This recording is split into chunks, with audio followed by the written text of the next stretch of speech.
बाबा की बात करते हैं तो बाबा तो है खतरनाक आदमी। और खतरनाक क्यों ना हो जब शासन की बागडोर उनके पास हो और उस समय यदि जनता के हितों के साथ में अनदेखी की जा रही हो तो बाबा किसी के बाप की भी सुनने वाले आदमी नहीं है। बाबा को न पद चाहिए न कद चाहिए। बाबा तो सिर्फ जिस रफ्तार से चलता है वो सिर्फ रफ्तार सच का रास्ता होती है। जी हाँ, बाबा राजस्थान के अंदर एक ही है जिसको डॉक्टर किरोड़ीलाल मीणा कहते हैं। किरोड़ीलाल मीणा वैसे तो बहुत नाराज चल रहे थे। नाराज होने के बाद में किसी तरीके से मानकर उन्होंने राज्य हित के अंदर अपनी जिम्मेदारी मंत्री पद वाली वापस संभाल ली। लेकिन किसी भी कीमत पर जो उनके पास डिपार्टमेंट, उसमें किसी भी तरीके का कोई जनता के साथ में, किसानों के साथ में कोई भी नुकसान वो बर्दाश्त नहीं कर सकते। बाबा तो बाबा है और बाबा ने पकड़ा किस तरीके से दीमक की तरह केमिकल्स के जरिए हमारे राजस्थान की धरती को खोखला करने के लिए एक माफिया काम कर रहे हैं। और जिस तरीके से वो धूल झोंक रहे हैं, कोई भी उसको पकड़ने वाला नहीं था। किसी ने हिम्मत नहीं करी। वर्षों का तो मुझे पत्रकारिता का 3 दशक का तो मुझे अनुभव है।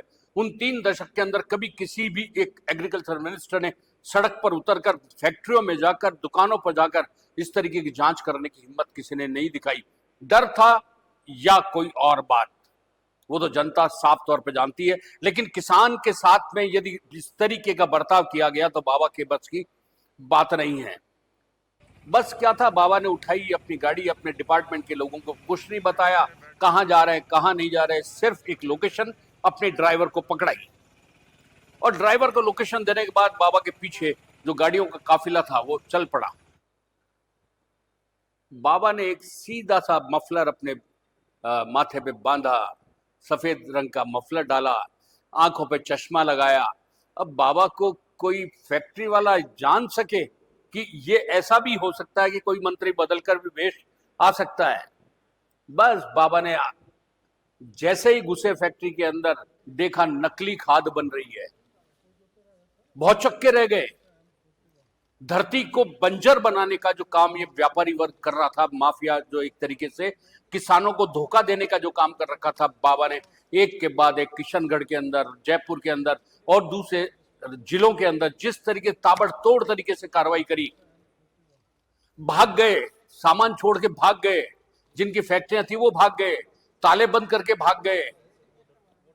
और जिस तरीके का इनके खिलाफ मुकदमे दर्ज करा के कार्रवाई शुरू की जा रही है, अब बाबा इनको छोड़ने वाला नहीं है।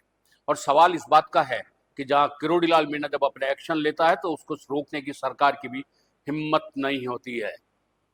बात यही नहीं है, जब खाद से भूमि को बंजर बनाने का जो खेल चल रहा था उसको बेनकाब करके राजस्थान के अंदर एक पर्दाफाश करने का जो खेल किया है, वो राजस्थान के बिल्कुल जांबाज कैबिनेट मिनिस्टर किरोड़ीलाल मीणा ने किया है। किरोड़ी कहाँ चुप रहने वाले आदमी। किरोड़ी तो बिल्कुल यो घुसकर, बिल में घुसकर, सांप की मान पे घुसकर उसके अंदर से बिल्कुल यो माफियाओं को निकालकर निचोड़ने का काम करते हैं। किरोड़ी किसी के बाप का सगा नहीं। और क्यों नहीं सगा? इसलिए नहीं सगा क्योंकि राज्य तो उस व्यक्ति के लिए पहले है, उसके लिए कोई भी चीज नहीं है। राष्ट्र उसके लिए सर्वोपरि है, राज्य के किसान उसके लिए सर्वोपरि है। बस फिर क्या था, खाद बनाने के बाद में बीज वालों पे वो टूट पड़ा। और बीज वालों पे जब टूट पड़ा तो बीज देख के बाबा दंग रह गया कि जो डेट एक्सपायर हो चुकी वो उनके बीज किसान, भोले भाले किसान को दिए जा रहे हैं। उससे आप उम्मीद करके देखिए कि किस तरीके से, क्या कभी कोई फसल उग पाएगी, किसान की क्या जो लागत है वो निकल पाएगी। अरे किसान तो वो चीज है जो उस फसल के ऊपर अपने सपने बुनता है, अपने हकीकत को देखने की कोशिश करता है, अपनी बेटी के ब्याह के लिए वो फसल के बिकने का इंतजार करता है, अपने पुराने कर्जों को चुकाने के लिए फसल को उगने का इंतजार करता है। लेकिन जब उस किसान को नकली खाद मिल रही है जो उसकी भूमि की उर्वरक क्षमता को खत्म कर रही है, जो उसको बीज मिल रहे हैं, उन बीज से फसल तैयार नहीं हो सकती, और तैयार भी हो गई तो वो फसल उसकी लागत का 10% भी नहीं निकाल सकती। ऐसे में किसान रोने की सिवा करे क्या।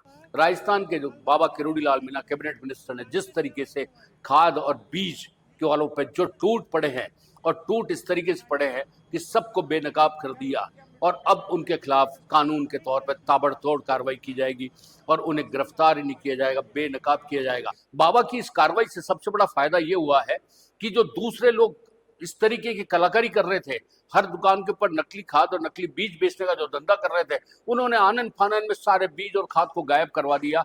और अब किसान के लिए इस जो फसल अब आ रही है, बारिश होते ही जो फसल की बुआई होगी, इसके अंदर कम से कम ये उम्मीद की जा रही है कि बाबा किरोड़ीलाल मीणा के एक छोटे से प्रयास से राजस्थान के लाखों किसानों को बर्बाद होने से बचा लिया। ऐसे बाबा किरोड़ीलाल मीणा के बारे में आपके क्या विचार हैं, और बाबा किरोड़ीलाल मीणा को किस तरीके से आप देखते हैं? राजस्थान के अंदर एक राजनेता जो उनका कद है, क्या उस हिसाब से आप बाबा किरोड़ी को देखते हैं?